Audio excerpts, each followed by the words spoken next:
Right, today is the 1st of July, the very first day of the month. And of course, Crazy Market Talk with KEL. Once again, be crazy with crazy system, right? So the thing is this, before we start this morning, there is some question being asked last night. Is that, KEL, what's my view of coming 5th of July? Now, I really don't know what will happen to 5th of July, although there's a lot of earthquakes happening around the whole world. Apparently, like Italy itself, the weather is so crazily hot that the road actually melt. All right, so that is something crazy. And of course, in France, there were heat wave hitting 41, 43 degrees Celsius. And of course, at the same time, there's some part of France there is heavy downpour. It's just a very crazy time. And of course, in the Straits of Japan and towards Philippines, there were some earthquake being erupted, and that's something that it don't happen. So yes, indeed, tomorrow, 2nd of July, is expected to be one of the hottest, if not the hottest time of the year itself, apparently due to some studies. So please be careful, drink more water, hydrate yourself. You're going to be caught in this. Now, I do know for the financial market, right, 4th of July, which is this coming Thursday, is a holiday for the US, half day. Yeah. So on Thursday itself, the stock market will close by I think 1 or 2 a.m. And then Friday will be closed. Yeah. So this is a very short week, 3.5 weeks before for this month itself. But the thing is this, the coming Thursday or Friday, I can't be sure. I think it's Thursday. We will have the non-farm payroll numbers coming out. So I think that the market may not want to take any what they call risk on this point here, right? So do take note. This is going to be a very interesting week, shortened week. So for me, it's all right. Buying gold will be my preferred choice than anything else. All right. So let's go into the market right now. Hope you understand this loud and clear. And also, please make sure that you do your money management. It's very, very important. And of course, we'll do a review of what happened in the market yesterday. Okay, let's go.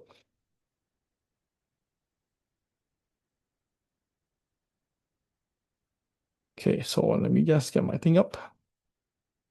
Okay, so this is the gold price as of this morning. Now, gold this morning opened at 3303.3. Okay, good number. And the thing is this, immediately, so this morning someone wanted to short gold. Then I asked what's the reason. He says that because he saw the KSI red and the KCX blue, so he on a short. But the thing is this, I asked him, then do you know what's the opening price? He said, yeah, I know, 3303. I said, what's the current price now? 3308. Then I said, why are you shorting gold then? He said because the market had a KSI rate and KSI rate, KCX blue, so can short, right? Because the indicator say down. Now I repeat myself one more time, guys. The OP rule is a very important thing for us. When the market stays above OP, genuinely the market at this moment now wants to buy. That's the reason why when the market opens, the next positioning by the boys is to push the price higher, so they are buyers. So yes, you may say, but Kel, but sometimes you also sell when the market is hit a certain level. Yes, exactly. It has to hit a certain technical point, then we will sell. But do you notice this morning, I said very clearly today is a classic buy signal. Now, what's a classic buy signal? Is when you have the market opening price above pivot 1. And the pivot 1 and 2 are the typical normal pivot 1 and 2. So the thing is this morning when the market opened at 3303, you can see that it's way, way above pivot 1. And when the market performed this itself, right, since 2009, when I created the pivot until today. So which means we're talking about what, how many years is that? 16 years of 16 years of pivot. I mean, having pivot in my hand for 16 years, all right, the pivot classic trade has never really failed. So which means that once the market opens and stay above pivot 1 and above OP of the day, we call it as classic buy signal. And when that happens itself, right, even though the boys can be selling and stuff like that, if the market want to buy, there's nothing to talk about it. You just have to follow the buy side. So that's the reason why we keep on telling you that the pivot is one of the most important indicator of the crazy system because it really got its mind on its own. And once the market stays above OP and above pivot 1, it's definitely a buy. Okay, all clear? If all clear, press number 1 right now. Because I have said this many, many, many times. But of course, you may say, Kel, but the thing is that you said this, but there's no logic here because the KSI is red, the KCX is blue, and we know the price have been coming down. So it's like no logic, right? How can you be calling for a buy when the market's all coming down? Precisely, guys. You are paying me something that I'm giving to you, right? And I'm telling you that this thing pivot has been with me since 2009. Yes, 2009, not 29. Even it's 2019, it's still 6 years. But this guy has been with me for so many years, 2009, all the way to 2026. Gosh, guys, this is really incredible. 25, sorry, 25. This is crazy. So you know that you don't want to go against them. Okay, so only thing is this right now, we are very near to the KCB at 33.27. I think when we are near there itself, there should be some profit taking. Okay, I repeat, if the gold really go there to 3327, then there might be some profit taking. Okay, might be, yeah. So that's why I say, guys, take note on that. Okay, so all clear, yeah, very, very important. Now, the next thing is yesterday we talked about the KCX, right? Yesterday, the KCX was here, the day before was here already. So what we need to do was that I told you guys to put a vertical line at the one at the KCX, which is here. Okay, and you've done that, that's good. And then after that, put the horizontal line at the closing price. That was good. So you can see the market have technically rebounded. That's why I told you guys yesterday, you can try to buy some gold and then things really happen as it is. Okay. So this is also very important, right? So do take profit at 3327 unless you are very comfortable to hold your position, then maybe you can hold until the next KCB, which is somewhere at 3332. If you still want to hold some more, you can hold it all the way until here, and this number will be 3367. 3367. Okay. All right. So that is the goal outlook for today. Now, until the market breaks OP, yeah, if not, I will not, really ask you to sell, all right, other than taking profit for the long side. Okay. That means in short, don't short the market. Just stay on the long side. If you miss the long, then just give it a loan. Don't go and chase already. Yeah. Okay. Now on the other count is the Dow Jones. Right now, Dow Jones has really went up quite a fair bit. Yeah. From the start of the year, yes, rally up 2,200 point already. Okay. Now again, I'm asked the same question again, Cal. Why like that? Your KSI rate, but the price keep on going up. Then how are you going to trade? Still the same, guys. Above OP, just buy little. So if you follow this strategy and buy little, then you will still be making. If you're buying on the buy side, yeah, just say you buy lesser, but you're still making money. I know that you say, Cal, why your KSI call for sell, but the market just refused to come down? Exactly, my friends.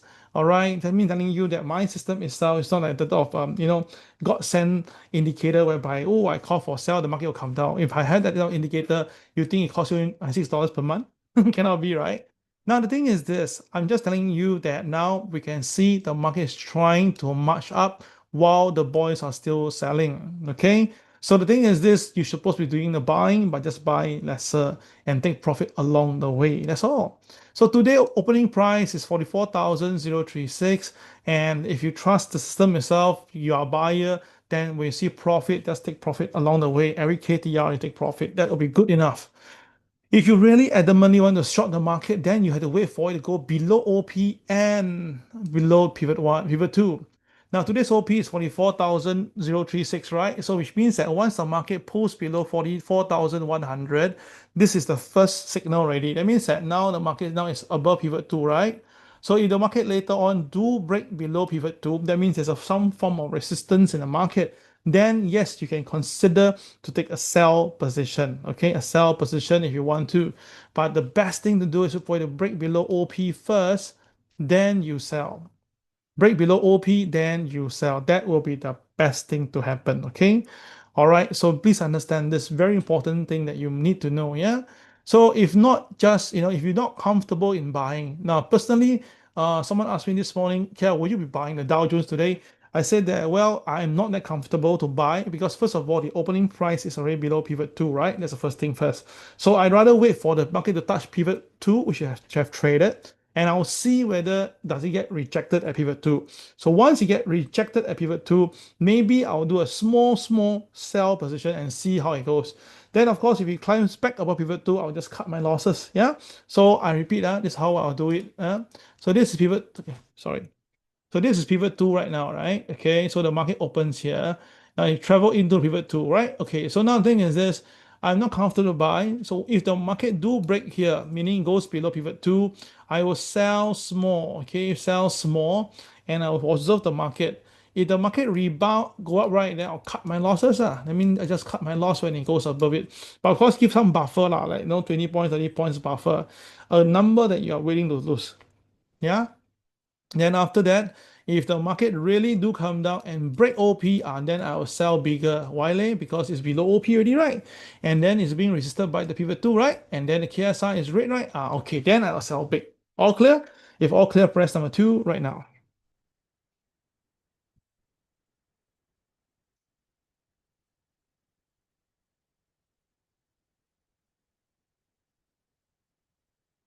Okay, so I'm giving you a bit of hands-on training here as well, what you can consider to do for today, yeah, leading you guys into the whole thing here. Okay.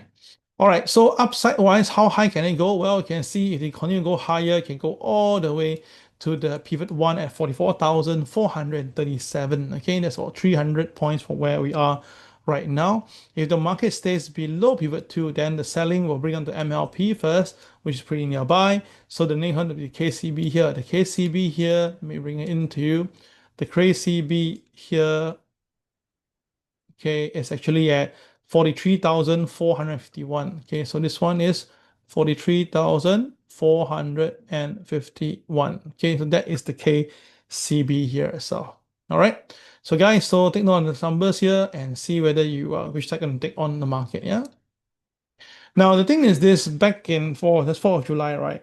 It's like it's a national day for the Americans. So if you notice this at Singapore too, usually the week before the 9th of August, the stock market in Singapore usually will be more positive. Not every time positive, but majority of the time. So 4th of July is also naturally the same.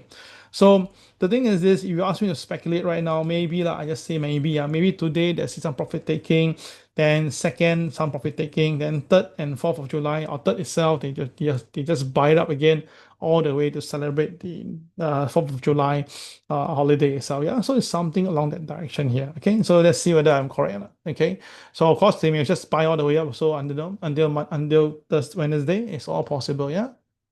Okay, so you got the answer right now for the market, yeah? Okay, so now let's just look at the next market, next thing. It will be looking at this Nikkei.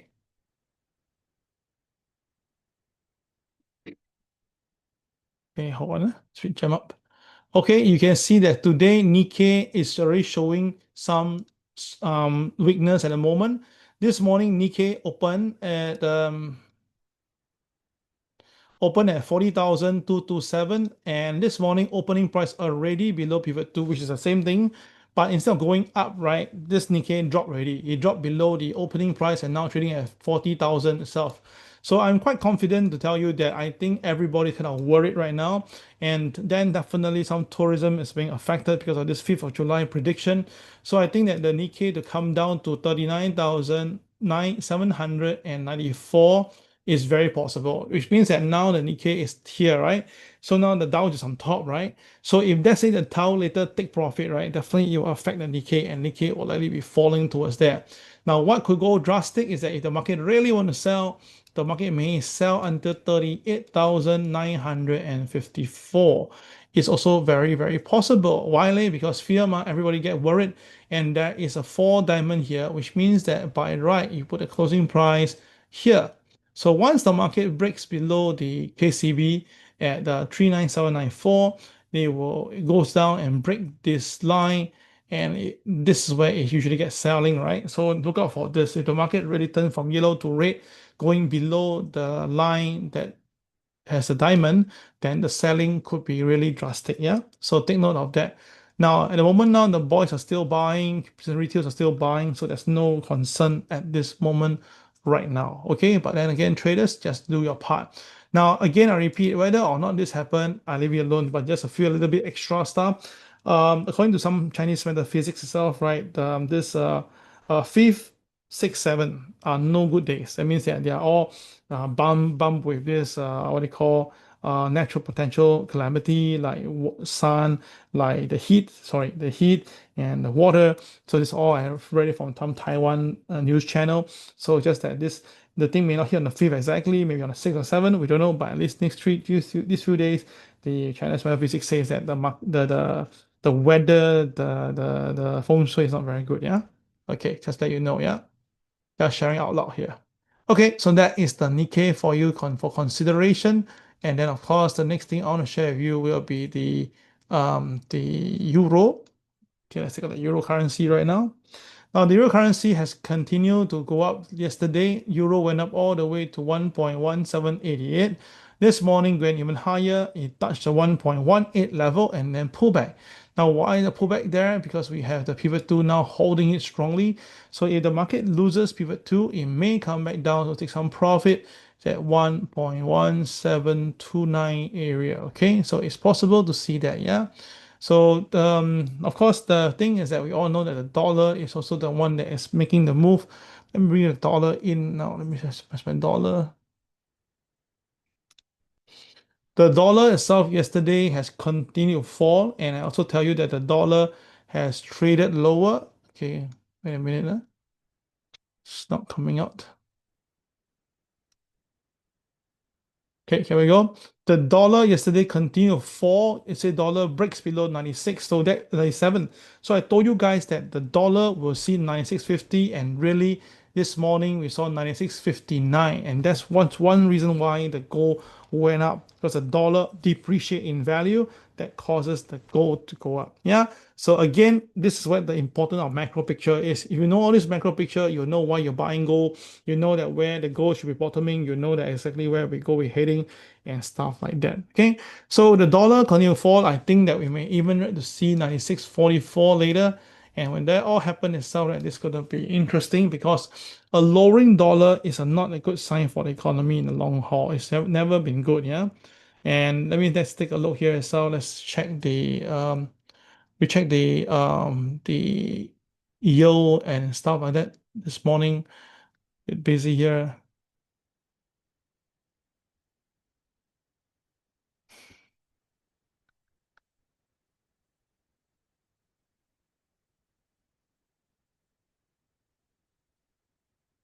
Okay, 1 minute. Just getting up.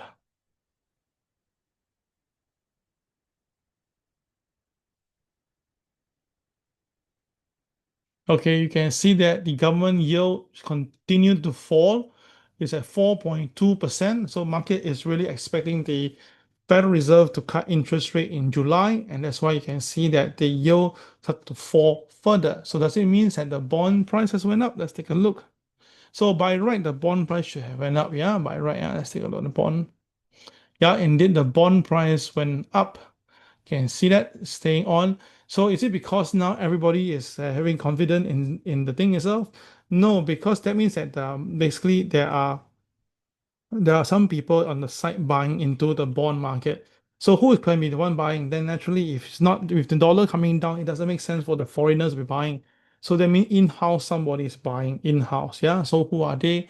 Of course, your guess is as good as mine, lah. Yeah, because it doesn't make sense now to buy the US bond at the current price. So the only reason is because that the someone in the government likely is the one coming in to buy. Yeah. As I see the last 2 days, the volume have been pretty heavy compared to the rest of the volume the last few days. So this is our volume trading when there's nothing in the market. Only reason for that is there's some monetary movement to the market, which is the stock market and the bond market.